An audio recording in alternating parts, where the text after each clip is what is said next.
Ladies and gentlemen, brothers and sisters, there comes a time in every life when we must reevaluate the meaning of delay. Many of us have stood at the crossroads of frustration, asking, why is it taking so long? But I submit to you today that what you called delay, heaven called preparation. You see, destiny does not respond to convenience. It responds to readiness. God never gives you what you're praying for until you are prepared to manage it. The reason your promise didn't come in your 20s, your 30s, or even last year is not because you were ignored, but because purpose demands maturity. Let's take a look at nature. A seed is not delayed because it's buried, it's planted. It's being processed under the soil, in darkness, in silence. You don't see roots breaking forth or cells multiplying, but something is happening. The environment that looks like nothing is working is actually the exact environment needed for true growth. Some of you have mistaken silence for absence, but the teacher is always silent during the test. We are a generation obsessed with speed, but heaven operates by seasons. There are set times in the spirit.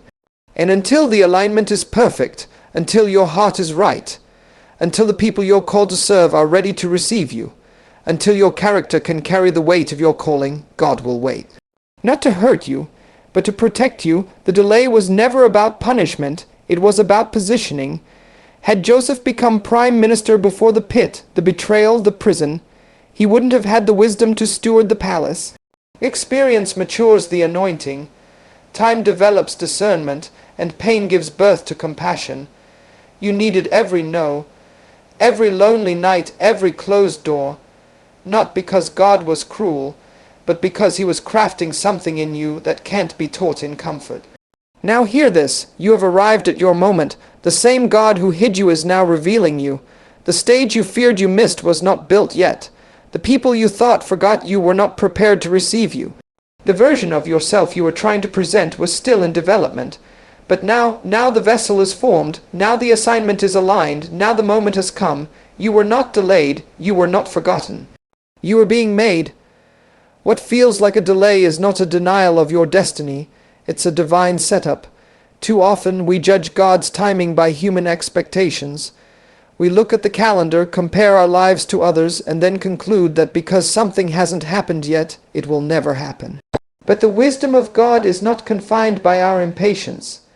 When God seems silent, when the doors seem closed, when the opportunity appears out of reach, we must realize something critical. Heaven does not operate on human urgency. It moves according to divine alignment. The apparent delay is not a sign that you've been forgotten. It is a sure indication that God is preparing something greater than you imagined.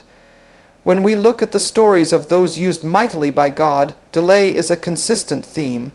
Moses spent 40 years in the desert before he led a nation out of slavery.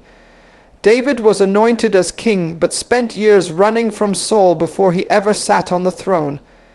Even Jesus, the Son of God, waited 30 years before he began his public ministry. Was it because they were not chosen? No. Was it because they lacked the calling? Absolutely not. It was because the time had not yet come, and until the fullness of time is reached, what seems delayed is simply hidden, preserved for a specific moment. This is how God works. He allows the process to protect the promise. The problem is that we interpret divine pauses through emotional lenses. We think, if it hasn't happened by now, maybe it never will. But God's no is not always permanent. Sometimes it is a not yet. It is essential to understand that God's delay is never empty. It is always filled with preparation, testing, and development. When he holds something back, he is usually working on something in you or in the environment to ensure that when the door opens, you can walk through it and not be destroyed by what's on the other side. Delay is a filter. It reveals who will trust him even when there is no visible progress, who will remain faithful even when there's no applause, and who will keep believing even when the evidence says otherwise. In the divine economy, time is a tool, not a threat. God is not concerned with how long it takes. He is concerned with how well you're formed. And in the shaping, in the waiting, he is eliminating things that cannot go with you into your destiny. He is stretching your character, refining your motives, sharpening your vision, and enlarging your faith. These are things that can only happen in delay. There are dimensions of wisdom you cannot access until you've been disappointed. There are levels of discernment you cannot attain until you've been misunderstood. There are heights of influence you cannot handle until you've first learned to serve in obscurity. If we could see what God sees, we would thank Him for the times He said no. We would rejoice over the closed doors, the failed plans, and the jobs we didn't get. Because hidden in every divine delay is an unseen protection, an undisclosed favor, and a future victory. He's not just saving you from something, He's preparing you for something. And what looks like a delay now will eventually become the stage where His glory is revealed through your life. Delay, then, is not a punishment. It is a divine investment. It is God sowing time into your destiny to yield a harvest of fruitfulness that no shortcut could ever produce. That relationship that didn't work out, that opportunity that fell through, that season where nothing seemed to move, all of it was woven into the strategy of heaven to ensure that when the promise arrives, you are not just present, but prepared. God often prepares His chosen vessels in private before revealing them in public. There is a divine mystery in the way the Creator works. He hides what He values. He conceals greatness behind ordinary routines, shapes future leaders in anonymity, and trains warriors in silence. While the world races to be seen, heard, and recognized, God pulls back those He intends to use mightily. He does not rush to showcase them. Instead, He places them in quiet, hidden seasons where character is developed, motives are purified, and purpose is clarified. These are not wasted years, they are essential ones. In our culture of instant validation and public exposure, obscurity feels uncomfortable. We equate being unseen with being unimportant. We think that if no one is calling our name, inviting us to speak, promoting our talent, or affirming our value, then perhaps we have no purpose. But this mindset is rooted in insecurity, not in truth. Obscurity in the hands of God is not rejection, it is preparation. It is where God takes time to build a foundation deep enough to carry the weight of your future assignment. If the foundation is rushed, the structure will collapse under pressure. But if it is dug deep in faith, patience, and obedience, then when the platform comes, you will not just stand, you will last. Look throughout Scripture, and you'll find that many of God's instruments of change went through seasons where no one saw them. Joseph was hidden in a prison, falsely accused and forgotten, yet it was in that prison where he interpreted dreams and developed the skills that would one day serve a nation. David was hidden in fields, tending sheep while his brothers stood tall before the prophet Samuel. Yet it was in the field where David learned the voice of God, fought the lion and the bear, and developed a heart of worship. These men were not delayed, they were being forged in private.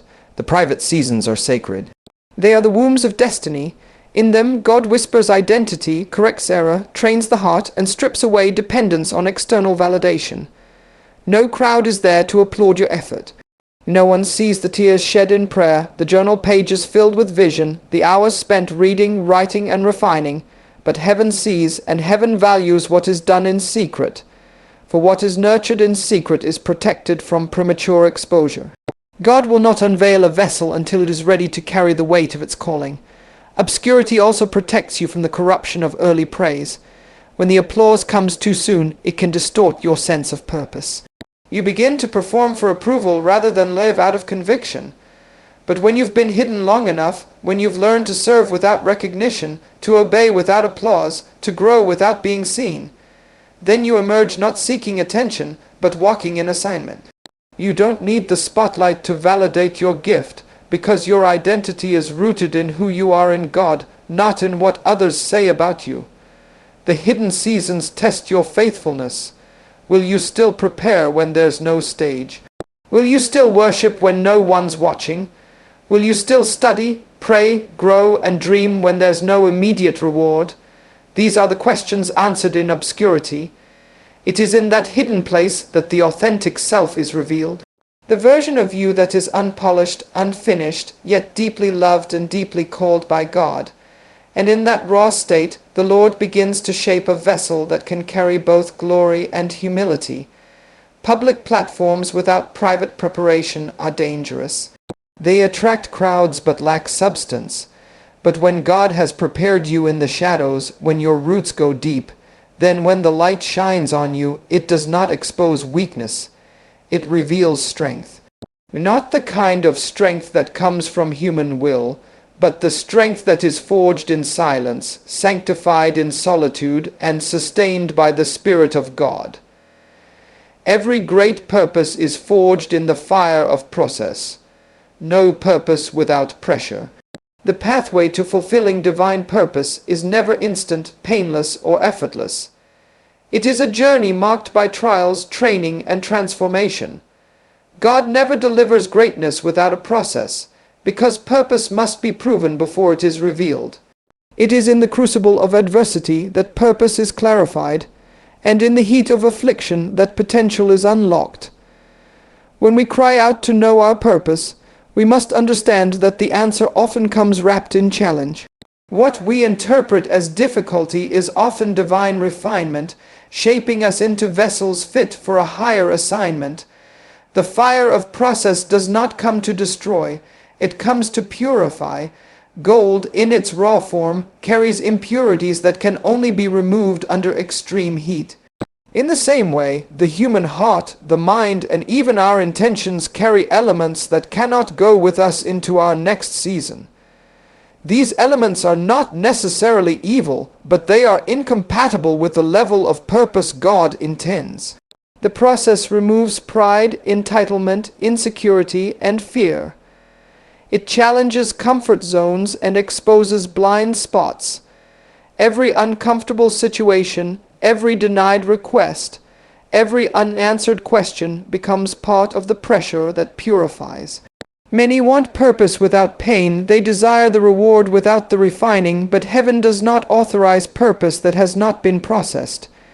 God knows that if He gives too much too soon, it will destroy rather than develop. Purpose must be able to stand under weight. That weight includes responsibility, criticism, spiritual warfare, and influence.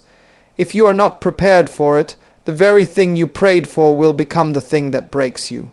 But when you've been processed, tried, tested, and proven, what once would have overwhelmed you becomes a platform from which you lead. The process teaches you to trust. It forces you to walk by faith and not by sight. You must depend on God when answers don't come quickly, when timelines are stretched, when people walk away, and when resources seem limited. This dependency is not weakness. It is the soil in which spiritual authority grows. You learn to trust the leading of the Spirit more than your own plans. You become sensitive to God's timing, aware of His hand, and humbled by His wisdom. The process does not just shape your gift, it shapes your spirit. It molds your capacity to love, to serve, and to endure. Pressure is not random, it is targeted, specific, and intentional. It presses on areas where compromise could occur. It reveals whether your motives are pure or performance-based. It exposes whether you're pursuing visibility or transformation. Pressure has a way of revealing the difference between potential and readiness. Just because you are gifted doesn't mean you are prepared. Just because you have vision doesn't mean you have the maturity to sustain it. The process builds the infrastructure necessary to carry the assignment with integrity and longevity. Purpose is never discovered in ease alone. It is discovered in the wrestling, in the labor, in the moments when you feel stretched beyond capacity. It is birthed in the lonely places where prayers are deep and tears are common. These are not signs of failure. They are signs of formation. Just as a diamond is formed under intense pressure, your purpose is emerging in moments where others might see only struggle. God is not absent in the process. He is most active. He is orchestrating every encounter, every trial, every delay to shape something within you that can fulfill what He spoke over you. When you feel the heat, when you feel the squeeze, when it seems like the pressure is too much to bear, it is not a sign that you are off track. It is confirmation that something divine is being formed. You are not being punished. You are being prepared, Every purpose-filled person must pass through the fire. It is not optional, it is necessary. For only what has survived the fire can carry the flame. God's timing is based on purpose, not our calendars or clocks. Human beings are bound by time. We measure life in hours, days, and years. We structure our hopes around timelines, setting goals with deadlines, and expecting results within specific seasons. When life does not unfold according to those expectations, we begin to question our worth, our decisions, and even our calling. But in the realm of God, time serves a different function. Time is not the master of purpose. Purpose is the master of time. God does not rush simply because we feel impatient, nor does he delay arbitrarily. He moves in divine precision, activating events and opportunities when purpose is ready to be fulfilled. We often confuse delay with denial because we do not understand divine timing. We think that if something hasn't happened by a certain age or within a specific window, we've missed it. We observe others stepping into their dreams, launching their businesses, publishing their books, or starting their families, and we compare. We wonder if we were overlooked or left behind. But God does not operate by comparison. His timing for you is unique to your assignment. What looks like stagnation from your perspective is often divine incubation. It is the sacred process of aligning circumstances, maturing your character, and positioning you for impact that goes beyond what you can see. In divine timing, the unseen work is just as important as the visible result. What God is doing behind the scenes, in places you cannot track or measure, is often the foundation for what will later be revealed. If he moves too early before you've gained the wisdom, built the endurance, or passed the tests of obedience, then the blessing could become a burden. But when purpose and timing converge, there is ease in the movement. There is clarity in the calling. What once required striving now flows with grace, not because the task became easier, but because you became prepared. God's sense of timing also includes people, places, and provision. It's not just about you being ready. It's about everything connected to your purpose aligning correctly. Sometimes he waits because the people you're called to serve are not yet in place. Sometimes he holds back because the environment that will sustain your growth hasn't been prepared.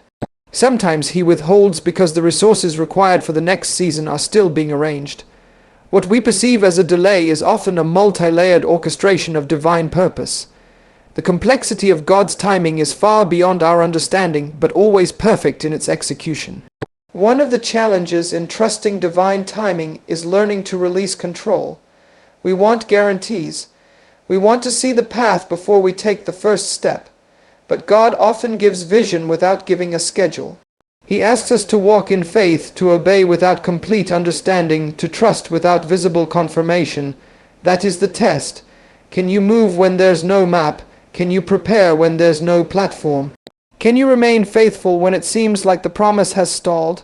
These are the questions that develop maturity. Faith grows not when everything is immediate, but when everything is uncertain and you still choose to believe. When we embrace that God's timing is purposeful, not random, we begin to see delay differently. It becomes a season of equipping rather than a season of punishment. We stop striving to manufacture our future and start stewarding our present. We become less obsessed with arrival and more committed to becoming, and in that place time becomes our servant, not our enemy, because the one who holds time also holds our purpose. He is not slow as some define slowness.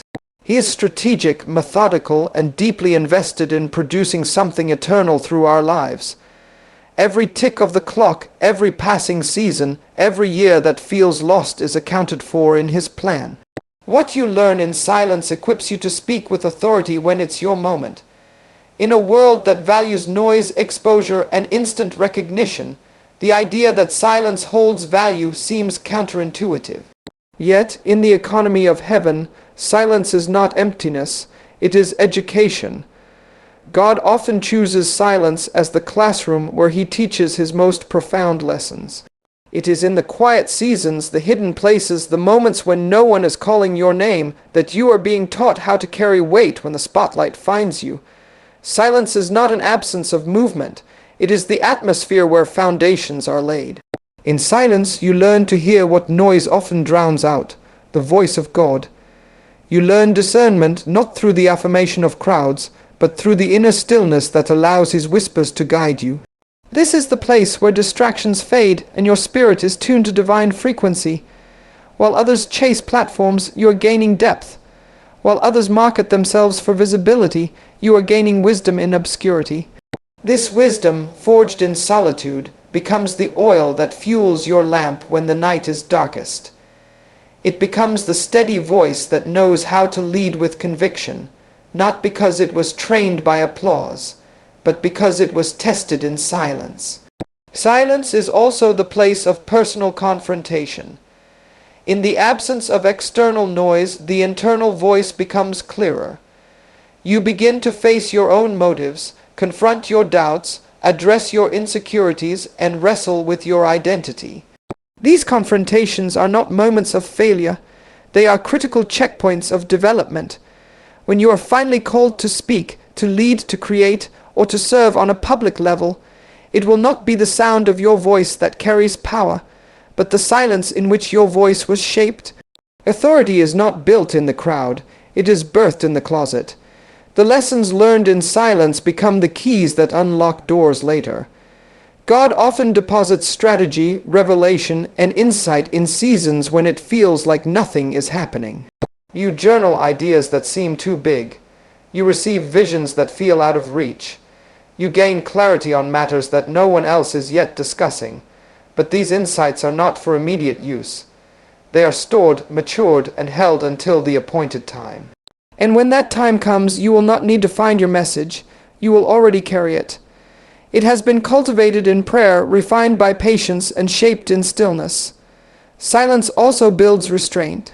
When you've been trained in hiddenness, you no longer crave immediate validation. You don't need to respond to every comment, defend every decision, or announce every intention.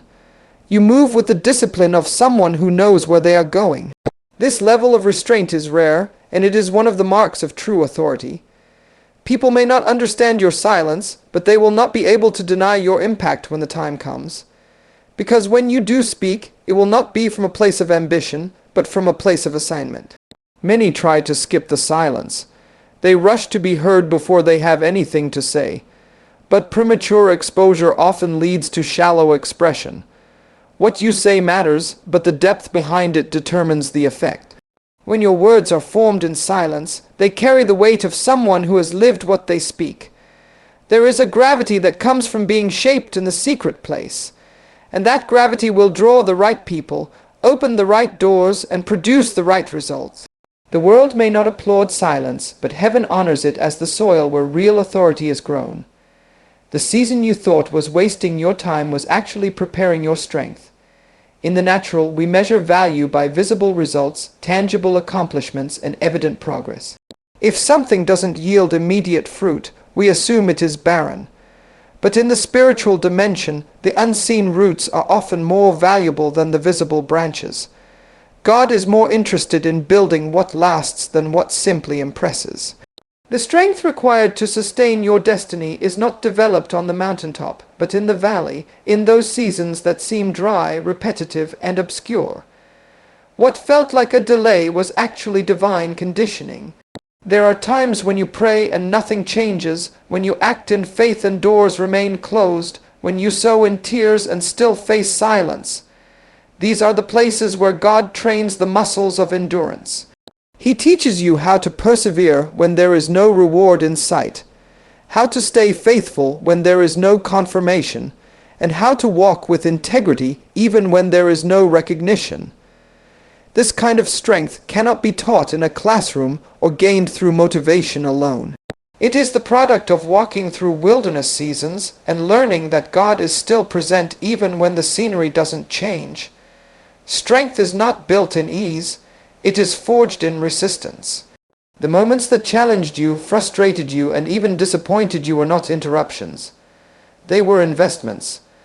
God allowed those seasons not to harm you but to equip you. Every time you felt like giving up and still chose to trust, a layer of strength was added to your soul. Every time you wanted to complain but instead chose to worship, a deeper foundation was formed. The training ground of destiny is not glamorous. It is slow, sometimes painful, and often misunderstood. But it produces resilience, clarity, and depth. When you reflect on the chapters of your life that felt unproductive, you will begin to see that they were filled with invisible construction. The strength to carry a calling, to manage responsibility, to navigate spiritual warfare, does not fall from heaven. It is cultivated. The habits you formed in those quiet seasons, the prayers you prayed in frustration, the scriptures you clung to in desperation, all became tools for the assignment ahead. What was hidden to others was developing substance within you. And this substance is what sets apart those who endure from those who burn out. God uses time as a tool to mature your inner life. You were not just being delayed, you were being deepened. While you were waiting, you were actually learning how to govern your emotions, how to prioritize the voice of the Spirit, and how to discern the difference between opportunity and distraction. You were gaining authority not just through knowledge, but through endurance. And true authority comes from the ability to remain grounded when everything around you is shifting. That kind of strength is unshakable because it was not built on results. It was built on revelation. There is a reason God doesn't always deliver the promise immediately after He speaks it. There is a weight to every word God releases, and before you can carry it, you must be able to withstand the tension that comes with it. The greater the assignment, the greater the preparation, and preparation often looks like delay to the untrained eye. But God does not waste time, He redeems it. He uses every slow moment to strengthen, every setback to solidify, every disappointment to discipline. Not one tear was wasted, not one prayer ignored, not one sacrifice forgotten. It was all working together, crafting a strength that does not collapse under pressure. You are stronger than you were, not because everything went smoothly, but because you survived the seasons that didn't make sense. You are wiser not because you always knew what to do, but because you remained when it was easier to walk away. The moments that felt like wasted time were actually sacred appointments with growth. And though it didn't appear on the surface, something powerful was forming within you all along. You were never behind, you were never forgotten. Every delay, every silent season, every unanswered prayer was not a sign of God's absence. It was evidence of His preparation. While you waited, heaven was working. While you questioned, He was constructing. The process you endured was not punishment, but positioning. You are stepping into a moment that has been tailor-made by divine wisdom, refined through hidden trials, and timed with perfect precision. What felt like a wilderness was really a womb, and now that which has been developing in the dark is about to emerge in the light. Walk boldly into this season, not with arrogance, but with assurance. You were not delayed, you were being prepared, and now you are ready.